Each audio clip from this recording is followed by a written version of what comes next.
Black ice. The first snowstorm of the year also brought a good amount of snow for people to move out, clean up. I did that this morning. That means getting up even earlier to clean out their vehicles and their driveway so they can get out the door.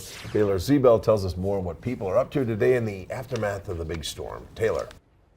Bill, waking up and seeing about 5 inches of snow outside your window really makes it feel like Christmas time. Snowblowers and shovels finally needing to be used just a few days before Christmas. Snowplows got out early to make sure roads are safe for drivers to get to their destinations. Some people don't seem to mind this weather.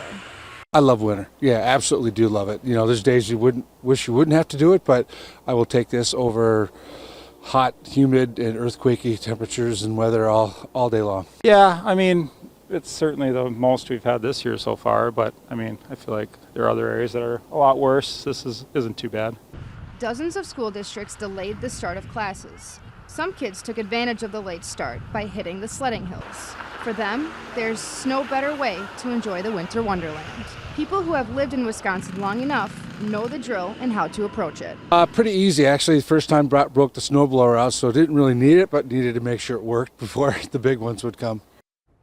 With the snow here now, holiday festivities will be even more enjoyable this weekend, and hopefully will stick around for a white Christmas. Bill?